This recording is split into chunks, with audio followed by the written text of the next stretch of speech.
The October rain hammered against the windows of 47 Willow Street with unusual fury. Margaret Sullivan stood in her kitchen, watching water drip steadily from the ceiling into the metal bucket she'd placed on the worn linoleum floor. Each drop echoed through the quiet house, a rhythmic reminder that the Victorian terrace they'd called home for 15 years was showing its age. "Bloody hell," she muttered, pushing her auburn hair behind her ear as she grabbed her mobile. David's phone went straight to voicemail. Of course, another late meeting at the accounting firm, another dinner she'd eat alone while Emma stayed locked in her room, music bleeding through the walls. Margaret climbed the narrow stairs, her hand trailing along the banister David had promised to refinish 3 summers ago. The attic door creaked open, releasing the musty smell of forgotten memories and accumulated dust. She pulled the cord, and dim yellow light flooded the cramped space. The leak's source was obvious, a dark stain spreading across the wooden beams near the chimney, but fixing it would have to wait. She needed to move the boxes before they got soaked. Christmas decorations from 1998, Emma's old school uniforms, David's university textbooks, each box a chapter of their life together. As she shifted a stack of suitcases, something caught her eye. Wedged behind them, nearly invisible in the shadows, was a leather box she'd never seen before. It was elegant, expensive-looking, with brass corners tarnished by age. Her heart quickened inexplicably. "What are you?" she whispered to the box, pulling it free. The lock had been broken long ago. Inside, neat bundles of photographs lay atop manila folders. Margaret lifted the first photo with trembling fingers. David younger, his arm around a blonde woman she didn't recognize. They stood in front of a house, not their house. The woman held a baby. The date on the back, June 15th, 2008. They'd been married for 5 years. Emma was 2. Margaret's legs gave way. She sat hard on a dusty trunk, spreading the photos across her lap like tarot cards revealing a terrible fortune. David at a birthday party, helping a young boy blow out candles. David pushing the same boy on a swing. David at what looked like a school play, the blonde woman beside him, both beaming with parental pride. Her hands shook as she opened the folders. Bank statements for an account she'd never known existed. Monthly transfers of $800 to S. Morrison dating back 14 years. Property documents for a house in Leeds. A birth certificate that made her blood run cold. Thomas Morrison, born March 3rd, 2008. Father, David Sullivan. The attic spun around her. 18 years of marriage suddenly felt like an elaborate stage production where she'd been the only one who didn't know she was acting. Every late night at the office, every weekend conference, every business trip to Leeds, all of it rewritten in an instant. Her phone buzzed. "David, traffic's murder. Don't wait up. Love you. Love you." The words now felt like shards of glass. Margaret heard Emma's door open downstairs, her daughter's voice calling up, "Mum, you all right? I heard something fall." How could she answer that? How could she tell her 17-year-old daughter that everything they knew was built on quicksand? She gathered the photos with mechanical precision, her mind already racing through the last 14 years, searching for signs she'd missed. The extra hours he worked to save for Emma's university, the separate credit card for business expenses, the way he'd insisted on handling their finances because numbers were his thing. Mum," Emma's voice came closer, footsteps on the stairs. "I'm fine, love," Margaret called back, her voice surprisingly steady. "Just checking the leak." She looked at the box, at the evidence of a parallel life David had been living. Tomorrow, she thought, tomorrow I'll confront him. Tonight, she needed to sit with this truth alone, to understand the depth of the crater that had just opened in her life. But as she stood to leave, one more document caught her eye. A death certificate dated just 3 weeks ago. Sarah Morrison, age 41. Cause of death, complications from cancer treatment. The other woman was dead. And somewhere in Leeds, a 16-year-old boy had just lost his mother. Margaret clutched the leather box to her chest and descended the stairs, each step taking her further from the life she thought she knew, and closer to a reckoning she couldn't avoid. Margaret didn't sleep. She sat at the kitchen table, The leather box opened before her like Pandora's curse, sorting through 14 years of deception as methodically as she'd once marked her students' essays. By dawn, she'd created 3 piles: the photographs, the financial documents, and the personal papers that revealed the anatomy of her husband's double life. Sarah Morrison had been a nurse at Leeds General Infirmary. The photos showed a pretty woman with kind eyes and a gentle smile that grew weary in the later pictures. There were medical documents too, treatment plans, appointment cards. David had been listed as her emergency contact. The front door clicked open at 6:47 a.m., David's usual time when he'd gone to the gym before work. Another lie, probably. Margaret didn't move, didn't look up as his footsteps approached the kitchen. "You're up early." His voice died as he saw the box, the spread of evidence across their table. The color drained from his face so quickly Margaret thought he might faint. 18 years, David. Her voice was eerily calm. "We've been married for 18 years. He stood frozen in the doorway, his gym bag sliding from his shoulder to the floor with a soft thud. "Margaret, Sit down." He moved like a man walking to his execution, pulling out his usual chair, the one closest to the door. Even now, planning his escape routes. "Her name was Sarah," Margaret continued, sliding a photograph across the table. "She was beautiful. The boy, Thomas, he has your eyes." David's hands trembled as he reached for the photo. "How did you—" "The leak in the attic. Funny how water damage can expose more than rotting wood." She laughed, but it was sharp, brittle. "Were you ever going to tell me?" "She's dead," he whispered. "Sarah died 3 weeks ago." "I know. I found the death certificate." "Is that why you've been so distracted, grieving your other family while sitting at my dinner table?" David's carefully constructed composure finally cracked. It wasn't supposed to happen like this. None of it was supposed to happen. "Then tell me, David. Tell me how a man accidentally maintains 2 families for 14 years. Tell me how you accidentally had a son with another woman while I was raising our daughter." He rubbed his face with both hands, looking far older than his 45 years. "It started at a conference in Leeds. You were struggling with Emma, remember? The postnatal depression. You'd barely look at me, barely speak. I was lonely and stupid, and so you had an affair. Lots of men have affairs, David. They don't usually create entire parallel lives." She got pregnant. The words hung in the air like smoke. She was going to keep the baby regardless. "I couldn't just abandon them." "But you could lie to me. You could steal from our family." "I never stole." Margaret slammed the bank statements down. £800 a month, $9,600 a year. Emma wanted piano lessons. We couldn't afford them. I've been wearing the same winter coat for 5 years. We've been saving while you've been funding another household. "Mum?" They both turned. Emma stood in the doorway, still in her pajamas, looking between them with growing alarm. "What's going on? Why are you shouting?" Margaret's carefully maintained composure wavered. This wasn't how she wanted Emma to find out. But David spoke first, the coward finally finding courage at the worst possible moment. "Emma, sweetheart, there's something we need to tell you." "No," Margaret snapped. "There's something you need to tell her." Emma's eyes widened, taking in the photos scattered across the table. She picked one up. Thomas, at about 10, grinning at the camera in a Leeds United jersey. "Who is this?" Her voice was small, uncertain. David stood, reaching for his daughter, but Emma stepped back. "His name is Thomas.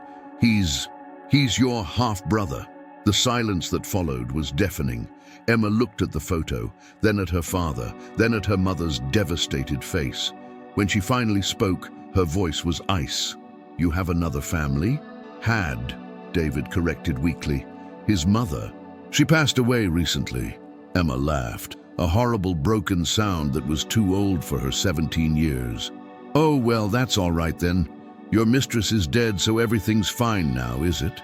"Emma, don't!" She threw the photograph at him. It fluttered to the floor between them. "Just don't."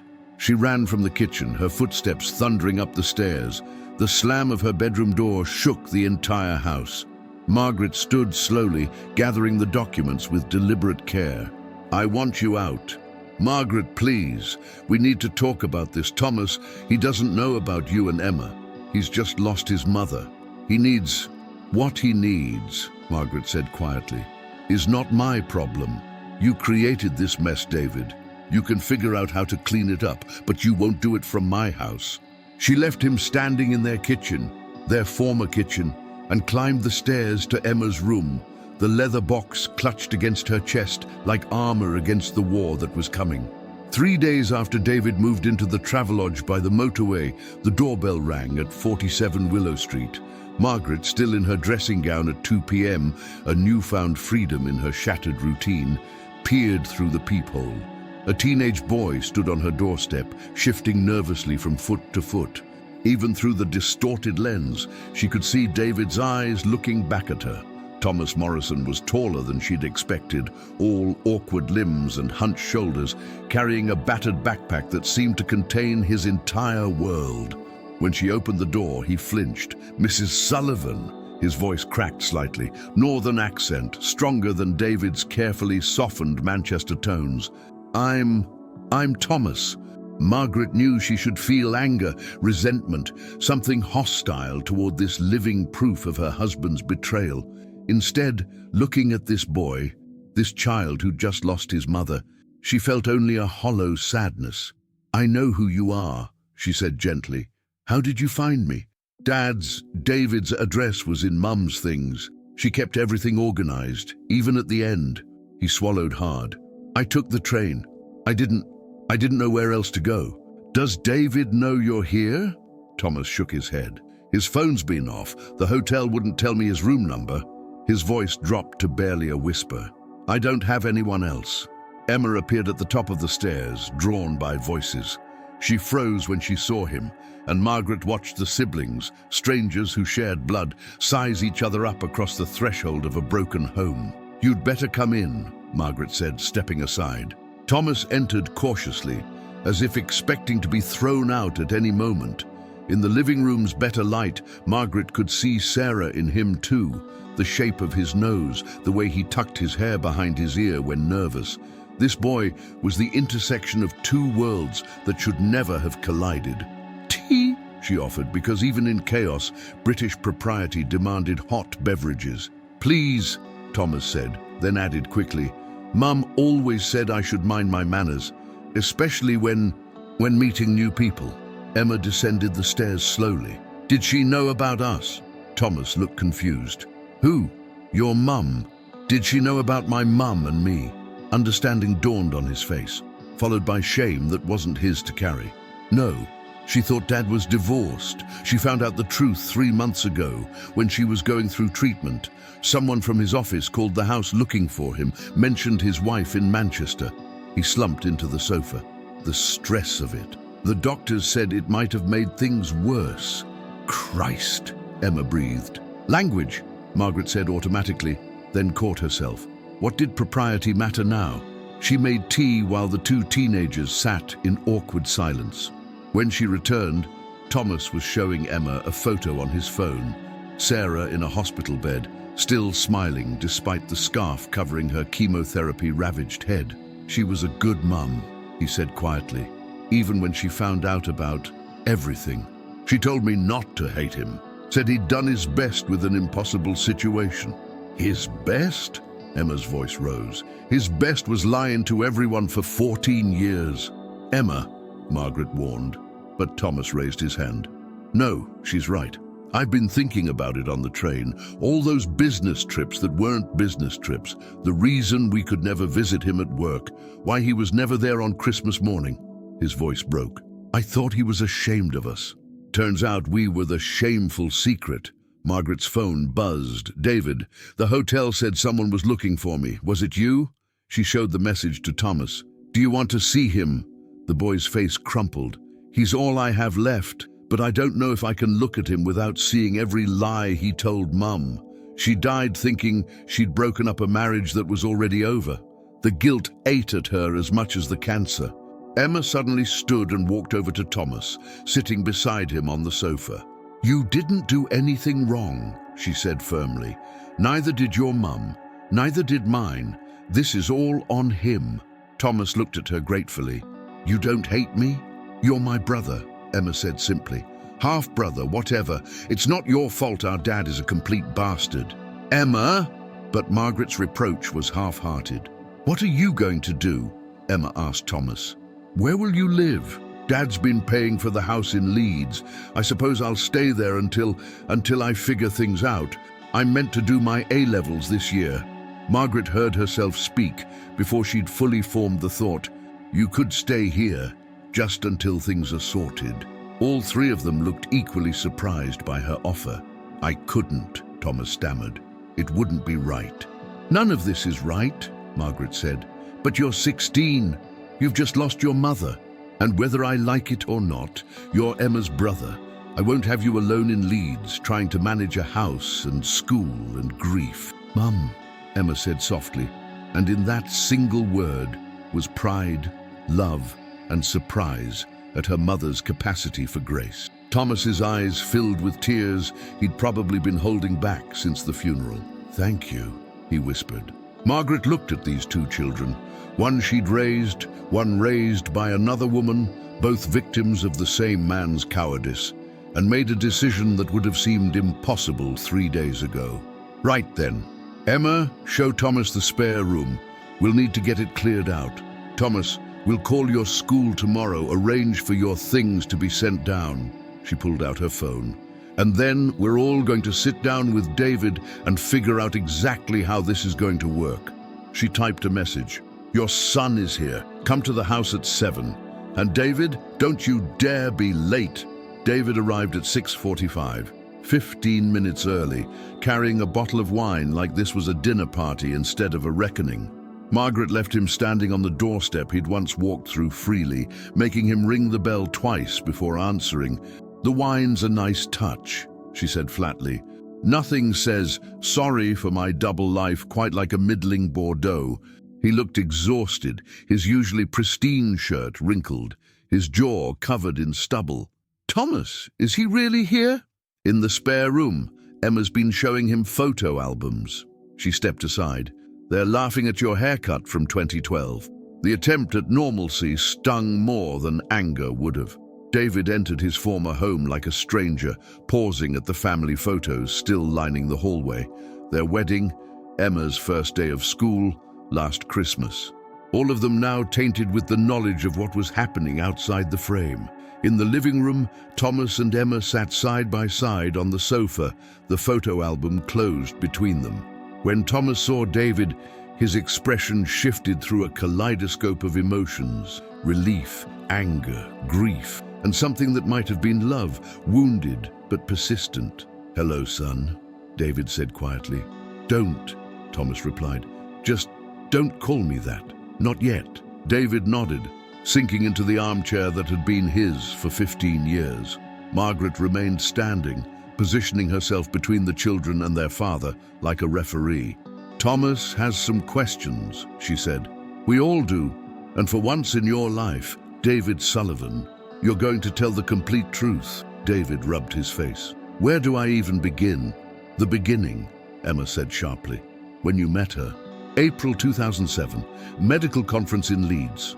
Your mum was struggling after you were born, Em. The postnatal depression was severe. She could barely get out of bed some days. So you found comfort elsewhere," Margaret said bitterly. "It wasn't meant to. Sarah was kind. She listened. We had dinner, talked until dawn. Nothing happened that first night. But it did eventually," Thomas said. "It wasn't a question. 3 months later, another conference. I was weak, selfish. When Sarah told me she was pregnant, I panicked. I thought about ending things with her, but, Margaret prompted. She'd already lost one pregnancy. The father had left her. She was so happy about the baby, even though I told her about you and Emma. She said she didn't need anything from me, just wanted the baby." David's voice cracked. "But when Thomas was born, when I held him for the first time, you couldn't walk away," Thomas finished. "I convinced myself I could manage it, be a father to both of you, support both families. Sarah never asked me to leave, Margaret. She knew I wouldn't." "How generous of her," Margaret muttered. "She was," Thomas said defensively. She never said a bad word about any of you, even after she found out the truth. Emma leaned forward. What was she like? Your mum? Thomas smiled sadly. Funny, she could make anyone laugh, even the grumpiest patients. She worked pediatric oncology, said if those kids could be brave, she had no excuse not to be. She made the best Sunday roasts, couldn't sing to save her life but did it anyway, and she read to me every night until I was 13 and told her to stop. His voice broke. She deserved better than this. They both did, Emma said, looking at her mother. Margaret finally sat, the weight of the past days crushing down on her. How did you manage it, David? The logistics of it all. Carefully, obsessively. 2 phones, 2 calendars. The conferences were real. I just extended them. The business trips to Leeds were to see Thomas. The late nights at the office, he trailed off, were at their house, Margaret finished, playing happy families while we waited for you to come home. It wasn't happy, David said quietly. I was constantly terrified. Every day I thought this would be the day it all came crashing down. The guilt was eating me alive. Good, Emma said coldly. When Sarah got sick, David continued, everything started falling apart. She needed more help. Thomas needed me there. The treatments were expensive, even with the NHS.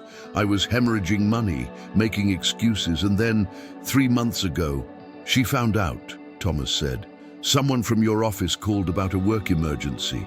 Mentioned your wife and daughter in Manchester. Mum was too sick to be properly angry. She just looked disappointed. The room fell silent, each of them lost in their own thoughts. Finally, Margaret spoke. What did you think would happen, David? Did you have a plan for when one of them died? Were you going to shuffle Thomas into our lives and pretend he'd appeared from nowhere? I don't know, David exploded, the first real emotion he'd shown. I never thought that far ahead, because thinking about it meant admitting what I'd done. I loved Sarah. I love you. I love both my children. I know that doesn't make sense. I know it makes me a monster, but it's the truth. You don't get to love us anymore, Emma said quietly. You lost that right. Emma's right, Margaret said, but we still have to deal with the practicalities. Thomas needs a home, stability, school arrangements. There's the house in Leeds to sort out, the finances to untangle, and eventually, inevitably, people are going to find out. The neighbours already suspect something, Emma added. Mrs. Worthington asked Mum if everything was all right. She saw Dad leaving with his suitcases. Thomas shifted uncomfortably. I don't want to cause more trouble. I can go back to Leeds, finish school there. Absolutely not, Margaret said firmly. You're staying here until you finish your A-levels. After that, university or whatever you choose, but you're not going back to an empty house. David stared at her. You'd do that? After everything? I'm not doing it for you, Margaret said. I'm doing it for Thomas and for Emma. They're siblings. They deserve a chance to know each other, and Thomas deserves a stable home while he grieves his mother. What about us? David asked. Our marriage? Margaret laughed, but there was no humor in it. Our marriage ended the moment you decided to create another family. We're just dealing with the autopsy now. 6 weeks after Thomas Morrison moved into the spare room at 47 Willow Street, Margaret found herself living a life she couldn't have imagined. The boy who should have represented everything wrong with her marriage had somehow become part of a strange new family dynamic that defied conventional explanation. It was Sunday morning, and she could hear both teenagers in the kitchen. Emma was teaching Thomas her special pancake recipe, the one David had never appreciated. Their laughter drifted up the stairs, and Margaret marveled at how quickly they'd bonded, united initially by anger at their father, but now by genuine sibling affection. Mum, Emma called, Thomas is rubbish at flipping pancakes. He's got batter on the ceiling. Margaret descended to find her kitchen in chaos, but both kids grinning. Thomas held a spatula like a weapon, pancake batter in his dark hair. He'd started calling her Margaret after the first week, and she'd grown fond of his quiet presence in their home. Sorry about the mess, he said sheepishly. I'll clean it up. You'd better, she replied, but she was smiling. Emma's made that same mess a dozen times. The doorbell rang, and the light mood evaporated. Sunday was David's day, the court-mandated visit they'd agreed to while the divorce proceedings ground forward. Emma's face darkened. "I'm not going." "Em, you promised to try," Margaret said gently. That was before he brought her to last week's lunch. Her was Jennifer, David's secretary, who'd apparently been supporting him through this difficult time. Indeed, the revelation that he'd moved on so quickly had been another blow, though Margaret suspected the relationship predated their separation. Thomas stood awkwardly. "Should I come? He's your father too," Emma said, "though I don't blame you if you'd rather stick needles in your eyes." Margaret opened the door to find David in his Sunday best, trying too hard as usual. Behind him, his BMW gleamed in the weak February sunlight, the same car he'd used to ferry between his two lives. "They're not ready yet," she said, not inviting him in. "How's Thomas settling in at Manchester Grammar?" he asked, making conversation. "Fine. He's clever like Emma, top marks in sciences. Sarah was always good at—" He stopped, realizing his mistake. "At what, David? Being a single mother while you played part-time dad?" Before he could respond, both teenagers appeared.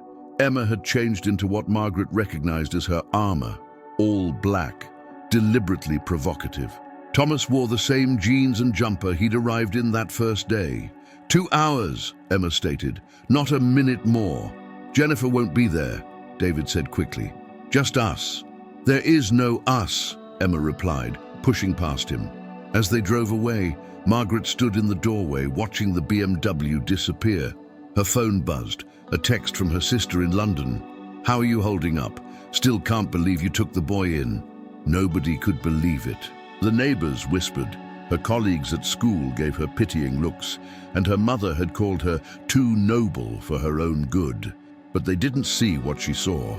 A grieving boy who did his homework at the kitchen table while Emma practiced piano, who helped with dishes without being asked, who'd cried himself to sleep those first weeks but never complained. 2 hours later, almost to the minute, the BMW returned.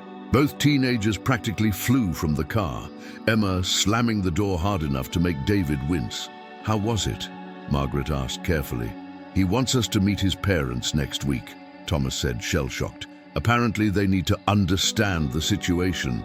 "My grandparents don't know about Thomas." Emma was incredulous. 14 years and he never told them. Margaret felt a fresh wave of anger.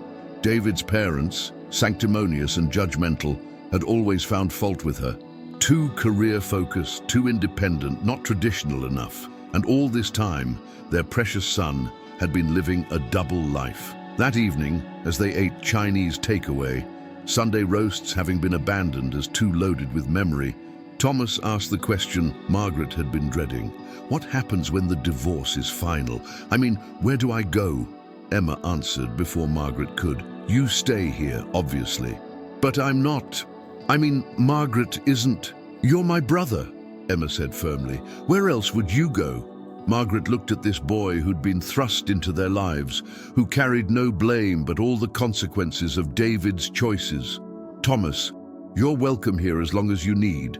Until university, through university, whenever. This is your home now."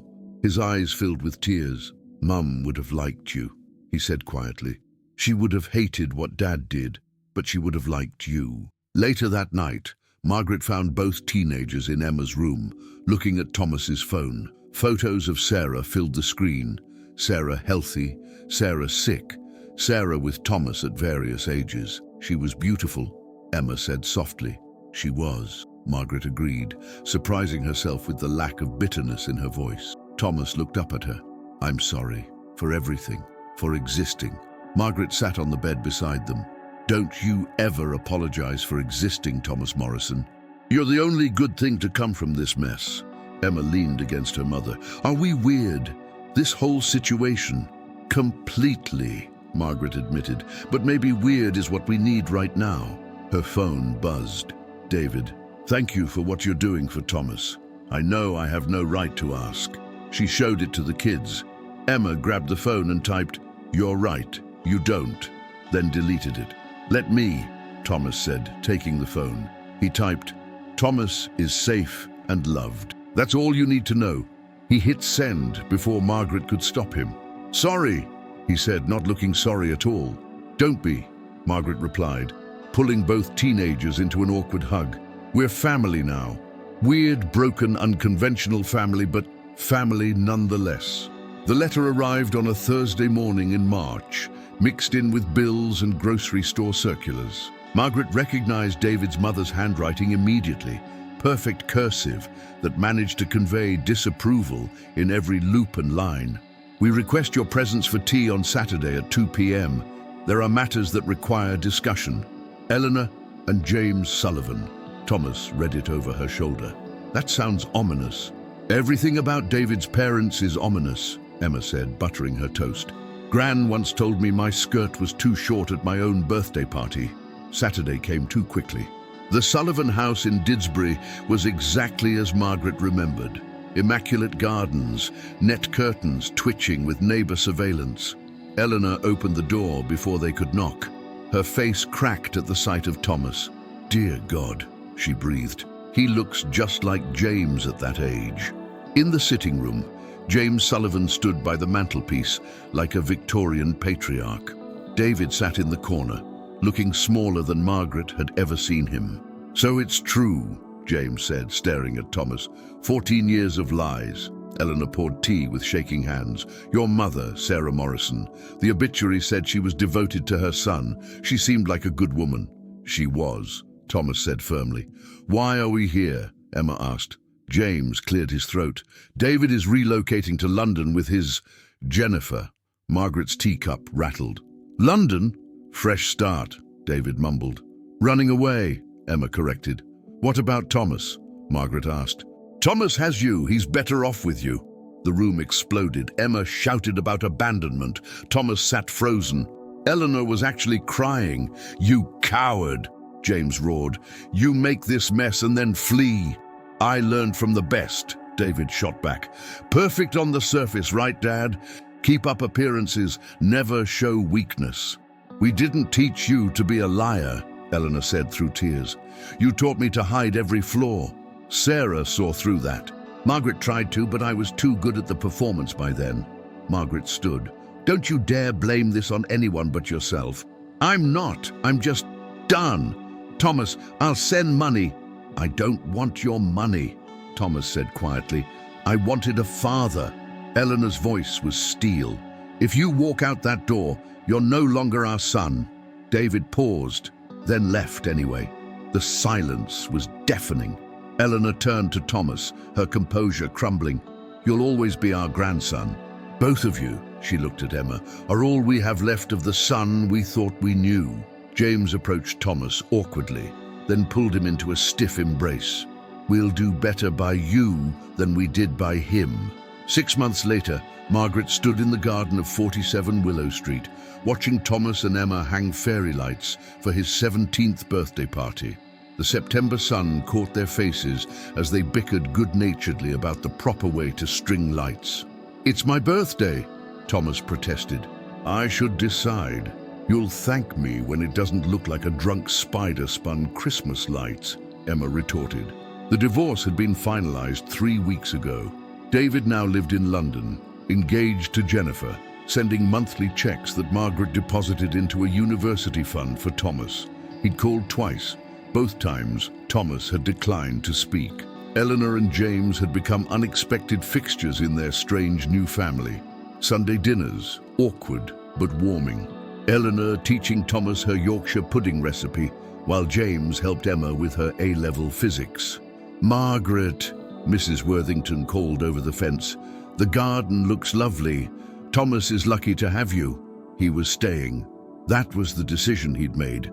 To finish school in Manchester, to remain in this cobbled-together family that had formed from the wreckage of David's deception. The house in Leeds had been sold, the proceeds put in trust for Thomas.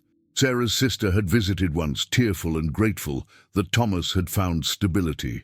She'd brought photo albums, filling the gaps in the story none of them had asked to be part of.